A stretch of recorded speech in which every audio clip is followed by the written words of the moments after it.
இன்று யாழ் மாவட்டத்தில் ஒரு ஒரு துப்பாக்கிச்சூட்டு சம்பவம் ஒன்று நடந்திருக்கிறது. அதுவும் எங்களுடைய உயர்நீதிமன்ற நீதியரசருக்கு இளஞ்செழியன் அவர்களுக்கு அவர்களை நோக்கி நடந்ததில் அவர்களுடைய போலீஸார் காயப்பட்டிருக்கார் என்று சொல்லியிருக்கிறார்கள்.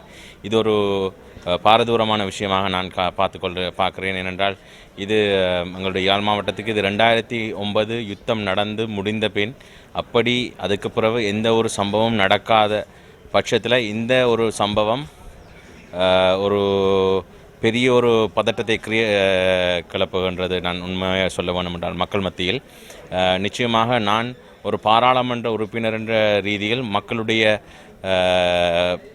மக்களுடைய சிந்தனை எனக்கு தெரிகின்றது. அவர்கள் இது ஒரு முக்கியமான ஒரு பாரதூரமான விஷயமாக பார்க்கிறார்கள்.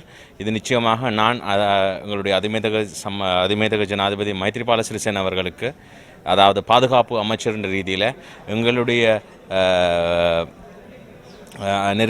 நெருக்கத்தை தெரிவித்து அவர்களுக்கு இது சம்பந்தமாக நீதியான ஒரு விசாரணையை அமைத்து யார் இந்த குற்றத்தை செய்தவர்ன்றது கண்டுபிடிக்க வேண்டும். அதே போன்று இனி இப்படி ஒரு சம்பவங்கள் நடக்காமல் இருக்க வேண்டும்ன்றதில் நாங்கள் கவனம் எடுக்க வேண்டும்ன்றதில் முக்கியமான ஒரு விஷயம். ஏனென்றால் 2009 யுத்தம் முடிந்த பிறகு இந்த பிரதேசம் கொஞ்சமாக படிப்படியாக ஒரு முன்னேற்றத்தை நோக்கி போய்கொண்டிருக்கும் போது திருப்பி இப்படியான ஒரு சம்பவங்கள் எங்களுடைய பழைய நிலைமைக்கு இழுத்து செல்லக்கூடாதுன்றதில் நான் நினைக்கிறேன். பாராளுமன்ற உறுப்பினர்களாக இருக்கட்டும், மக்களாக இருக்கட்டும், இதில் எல்லோருமே ஒற்றுமொத்த ஒரு குரலாக இருக்கின்றோம். இது பழையபடி அந்த நிலைமைக்கு போகக்கூடாதுன்றது பிரதமருக்கும் எங்களுடைய அதிமேதக ஜனாதிபதி மைத்ரிபால சிறிசேன அவர்களுக்கும் இது சம்பந்தமாக ஐஜிபி அவர்களுக்கும் நாங்கள் நாளை சென்று நான் சந்திக்கவாக இருக்கின்றேன்.